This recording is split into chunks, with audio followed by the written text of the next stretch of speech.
आपने कई बार देखा होगा या सुना होगा कि घर वालों ने किसी मरीज को हॉस्पिटल में भर्ती किया और मरीज की बीमारी इस प्रकार की थी तो डॉक्टर शायद उसको बचा ना पाए हों। तो उसमें कई बार आपने देखा होगा कि जो मरीज के घर वाले होते हैं, अड़ोसी पड़ोसी होते हैं, रिश्तेदार होते हैं, तो हॉस्पिटल में तोड़ फोड़ कर देते हैं। कुछ केसेस में तो डॉक्टरों को भी मारते हैं कि इन्होंने नेग्लिजेंस किया, ये किया, वो किया। तो मुझे भी बुरा लगता है कि भाई डॉक्टर की पिटाई हो रही है, हॉस्पिटल जो है जिसमें इलाज होता है उसके उसको तोड़ फोड़ कर दिए। तो मैंने सोचा कि नहीं, आप लोगों को इस संबंध में आप लोगों से बात की जाए। तो इसलिए मैं इस वीडियो को बना रहा हूँ। आप उसको ध्यान से समझिए कि बात क्या है।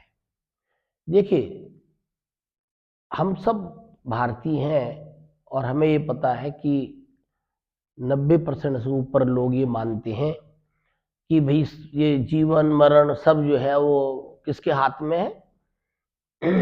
ईश्वर के हाथ में है।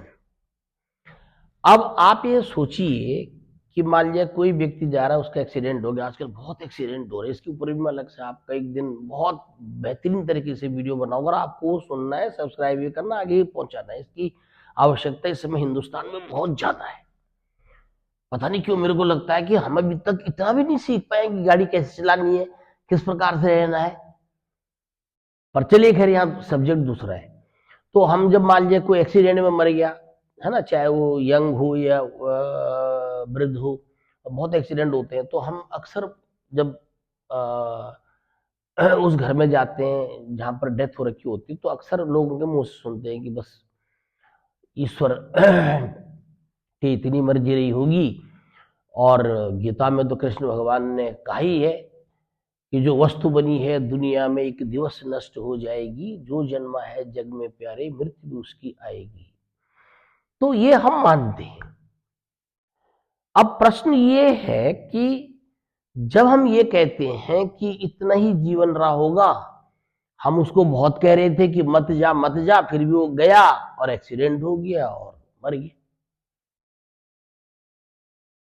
लेकिन यहां पर हम ईश्वर की मर्जी के बिना कुछ नहीं हो सकता, उसने ही ऐसा किया। तो फिर हॉस्पिटल में हम डॉक्टर को क्यों पीट रहे हैं? वहां भी तो ईश्वर की मर्जी चली होगी या नहीं चली होगी, आप ये बताइए। डॉक्टर तो हर संभव प्रयास करते हैं कि मरीज बच जाए। ये मैं मानता हूं कि पैसे के लालच में मरीज को ज्यादा दिन तक हॉस्पिटल में रखा जा सकता है।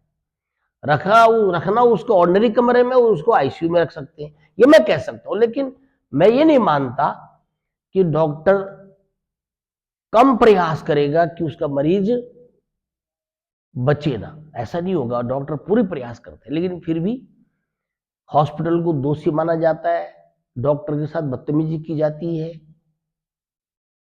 कितना महत्वपूर्ण है, देखिए कितना डिफरेंस आ गया विचारों में। हम एक तरफ तो भगवान की मर्जी हो रही है और दूसरी तरफ हम डॉक्टर को पीट रहे। ये नहीं होना चाहिए। थोड़ा ध्यान से समझिए, सुनिए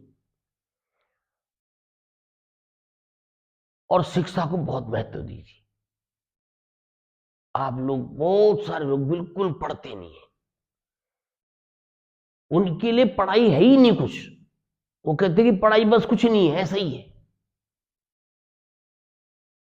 लेकिन बिना शिक्षा के डिस्करेज मत करो कभी।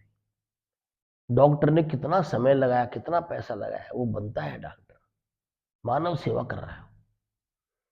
कितने लोगों को डॉक्टरों ने जो है मौत के मुंह से बचाया। आप उनका कंट्रीब्यूशन ना भूलें।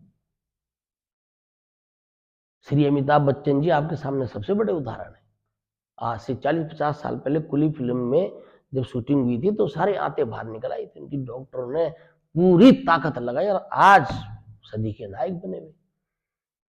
तो डॉक्टर जीवन देता है। इसलिए मेरी सबसे विनती है कि दोगलापन ना बरतें। पूरी कोशिश करें, डॉक्टरों के साथ पोलाइटली पेश आए और शिक्षा को महत्व दें। जब तक आप पढ़े लिखे, क्यों मैं ये मानता हूं कि पढ़े लिखे व्यक्तियों की इंपॉर्टेंस क्यों नहीं हो रही है, टीचर्स की इंपॉर्टेंस क्यों नहीं है? क्योंकि टीचर्स को सबसे ज्यादा पैसा कमा रहा है। पैसा तो कोई प्रॉपर्टी डीलर कमा रहा है, कोई बिल्डर कमा रहा है, कोई रेत बजरी वाला कमा रहा है, कोई शराब बेचने वाला कमा रहा है, कोई दुकानदार कमा रहा है, कोई फैक्ट्री लगा करके जो है वो कर रहा है, वो कमा रहा है, और टीचर के पास इतना है नहीं। विद्वान लोगों के पास इतना कुछ है नहीं।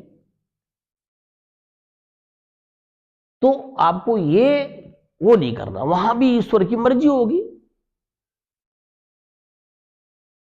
मैं क्या कहना चाह रहा हूं, मेरी बात समझने की कोशिश करिए। तो इसलिए जो है बहुत मुश्किल से डॉक्टर बनता है, और मनुष्य को भी सोचना चाहिए, हम कितने सारी भीड़ जा करके हॉस्पिटल को ध्वस्त करते हैं। मैं कोई डॉक्टर नहीं हूं, मैं डॉक्टर का पक्ष भी नहीं ले रहा हूं। मैं कह रहा हूं कि एक मानव बिहेवियर क्या होना चाहिए, दोगलापन क्यों? कोई मर गया बीमारी से, कोई इसका एक्सीडेंट हो गया, आपने वहां तो भगवान की मर्जी कर दी, और यहां हॉस्पिटल में आपने डॉक्टर को मारने पीटने को जा रहे हो, तो यहां पे तो भगवान की मर्जी हो सकती है ना। तो इसलिए ऐसा ना करें। आज मेरी एक छोटी सी सीख आपके लिए है, अगर आपको अच्छी लगी हो तो याद करना, नहीं भी अच्छी लगी हो फिर भी गाली मत देना आप। मैंने तो अपनी बात कह दी और इस बात से आप सहमत होंगे कि हाँ वास्तव में भाई देखो, अगर वहां भगवान की मर्जी थी तो यहाँ भी भगवान की मर्जी होगी। बाकी और इस पर वाद विवाद हो सकता है, आपस में हम जो है डिस्कशन कर सकते हैं, बातचीत कर सकते हैं, उसका ही मौका आपको दिया जाएगा। जरूर वीडियो को आगे पहुंचाइए, शेयर करिए, लाइक करिए और सब्सक्राइब करिए। बहुत बहुत धन्यवाद।